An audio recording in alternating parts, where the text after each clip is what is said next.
Look Alive Sunshine, today we have a movie review to talk about. Guardians of the Galaxy Volume 2 is here finally.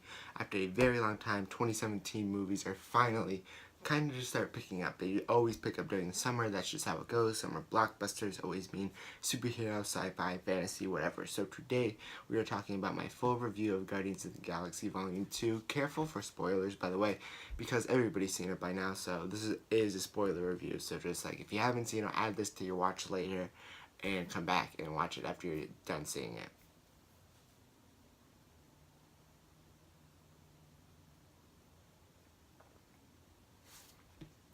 So, main question. Does it live up to the first one? Is Volume 2 as good as Volume 1? No. That's just a flat out answer right there. It is not. That is not to say that Volume 2 is bad, though.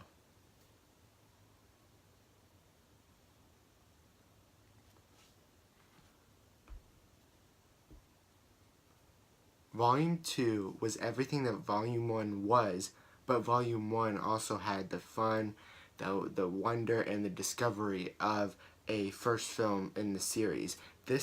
Even though it was in the MCU, this is the first time we have ever been introduced to something like the Guardians. Like, we had Thor, and that was our only connection to space in the MCU. And then we had Guardians of the Galaxy come in with all these weird alien creatures and like a new day Star Wars in our MCU. And we were just like mind blown about how funny and good and charming it was, and the characters were all great. And then, it has that, wonder and discover, and then we go into Volume 2, and it loses that, but it keeps everything that it could from the first one, if that makes sense.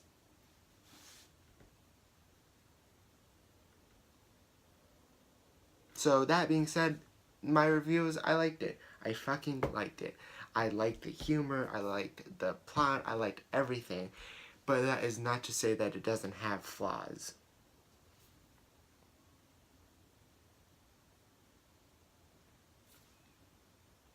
So first we're going to talk about the good, and then we'll get to the bad later. The good, well, first thing I noticed was Yondu being the homie. Like, apparently, like, he's somebody that we need to, like, have a funeral for. And, like, first movie, I never thought that. I was just like, oh, he's just, an ass that, is kind of just there for comedic purposes that are kind of, not fitting towards the Guardians and their personalities. He makes the jokes that the Guardians don't. But that's all I thought he was. And apparently he's not. He's actually a really good father to Peter, and we all cried in the theater when he died. So I didn't know that was happening, and I had no clue that that was even going to be a thing. What I ended up liking how Peter had overcome his father being a villain, even though he was looking forward to meeting him his entire life. But then he found out that Yondu was with him, and it was sad because he finally just realized that as he was at Yondu's funeral. So that kind of sucks for him. But I like that whole idea of Yondu actually being his daddy, but not his father.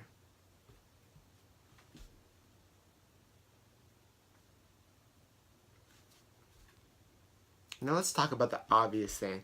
All MCU movies, every single one of them, are based pretty much around humor. Now, it's, because it's like Marvel is lighthearted and, colorful, and then DC is dark, no jokes, dark, whatever. But Marvel is known to be funny, but Guardians of the Galaxy are especially funny for some reason. I don't know, that's how James Gunn wanted to make it. Totally cool with me. Volume 2 humor was pure art. There was no joke that there was absolutely no joke in the movie that I did not laugh at. No, there were some that I didn't laugh out loud, but I did smile, but there were none that were cringeworthy. And, it's hard to get around that because what they needed to do for that, and different humor, the humor that they were going for was witty humor, not witty, but just fast talking, kind of funny, whatever. It's just not just dick jokes and stupid sex jokes like Deadpool, and those are, I'm going to say, easy to write for men. I'm just whatever, but they might not be, but that's what I'm just guessing. And it's hard to write that if you're trying to get around being cringeworthy, and they totally did it. I'm totally surprised, totally, that I didn't cringe once. I just sat there and I laughed so hard, and people said that Drax, my man, was relied too hard on to have the comedic relief on his back, but like okay, now it was obvious that he had most of the jokes, and the first one it was Rocket and Groot, but now it's Drax, and that was weird. I didn't expect that, but his jokes were like the jokes for each character like totally fit. Like Drax was so like oblivious to everything and so childlike brain, like his brain didn't function like a normal human, but it just made everything a lot funnier to see it through his eyes and him not having a filter. So, and then like me going back to saying that the characters and their funniness fit them perfectly. Star-Lord didn't have that many funny moments, even though he did make jokes and he was a funny character, but it just fit him not going out of his way to be funny, and it fit Gamora to be funny without trying to be, because obviously she doesn't want to try to make jokes because she's a warrior and that's not in her nature. And then you have Rocket, who's just an ass like by nature, and that just makes him really funny. And then you just have Groot, who is too adorable to kill according to the Ravengers, who is just funny being himself and just being a baby, and just like, and that was weird too. That's something I didn't know was baby Groot was actually a baby. Like he cried like a baby and he acted like a baby, and it was weird. I didn't expect that, but that it ended up not me not minding baby Groot. I thought I was gonna mind it. I thought I was going to mind him, but I didn't, because I don't know why. I think they just did it great. I don't know.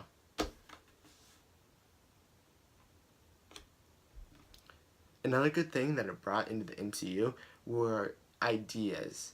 Now, the idea of Celestials being out there in the world, in the MCU universe, that was really big for a future plot. And then, you have the Watchers and the Stan Lee cameo. I, basically almost missed the Stan Lee cameo because I was so taken back by the live action Watchers. You should have seen me. My heart stopped and I was like, what the fuck? Because with shit like that, I'm usually the first one to know about it, even if that's supposed to be hidden in the movie and that's not supposed to get leaked, and it didn't get leaked. And usually shit like that gets leaked, so I don't know what the fuck happened there, but it didn't get leaked, and I was super shocked. I couldn't believe it when I saw it. So I like the idea of those guys being in the universe, the Celestials being in the universe, and just that whole, because James Gunn said Guardians of the Galaxy Volume 3, which is coming out years from now. He said it will set up the next 10 years of the cosmic MCU, which basically means they are going to have the villain like Thanos. Thanos came around back in 2012, and then the Avengers comes out in 2012, and then Infinity War comes out in 2018, so that's 6 years. So a 6-year, 10-year villain is like Thanos, and the next Thanos for the next big MCU villain is going to be set up in Volume 3 of Guardians of the Galaxy. So I just like the whole way that they're bringing in ideas through Guardians of the Galaxy. I think that's the best way to do it.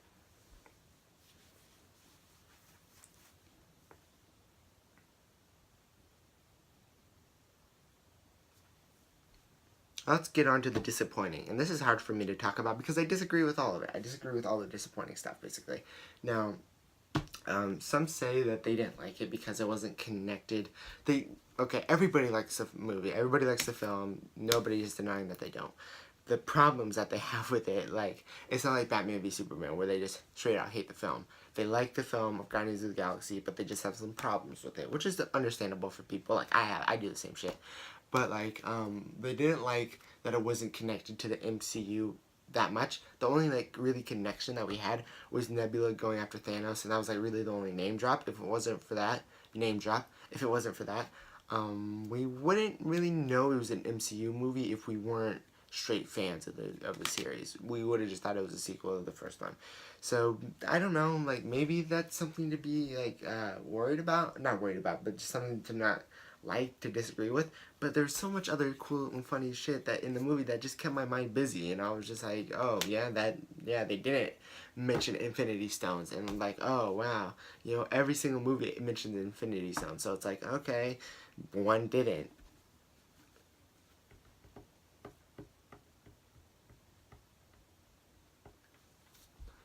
Now the main problem was the plot. There was no structured hard plot, but I totally see that. I see that there's not a plot, but the things that they did instead of having scenes to thicken the plot, they had scenes that made you love the characters more, and those scenes I would totally have over scenes to thicken the plot. I just like the plot.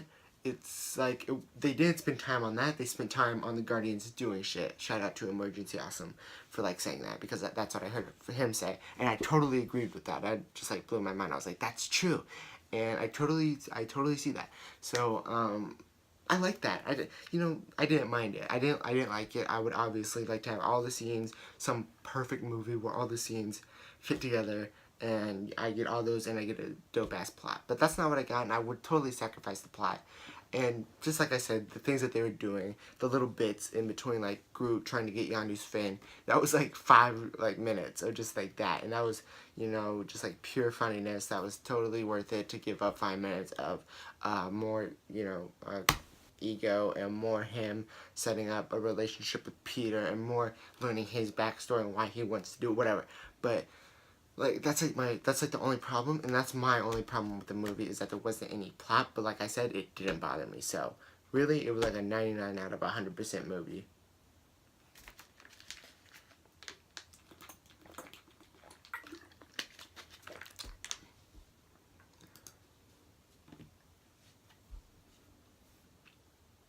So let me know what you guys thought about Guardians of the Galaxy Volume 2.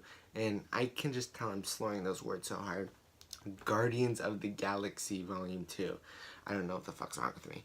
But let me know what you guys thought about it. The first one is my favorite MCU movie, if not my favorite movie of all time. Just everything about it was so good, and me seeing it in theaters, and me being so wrapped up in the MCU when I saw it, back then, I was a dumb hype for it. I was such a excited little bitch for it that I couldn't even explain it. And that excitement double for Iron Man 3, and that's why I got so let down about Iron Man 3. But let me know what you guys thought about Volume 2. It was good. It was 10 out of 10 for me. I don't care what people say about the plot, characters, humor, what have you. It had me laughing harder than Deadpool, which is a very big feat. So that is it for the video. Let me know what other videos you guys want to see me do. Other comic book videos, movie videos, TV show videos, video game videos. I don't know. I can get a capture card, do playthroughs of Call of Duty, or World War II. I don't know. Let me know what you guys want to see me do, and I'll see you guys in the next video. Goodbye.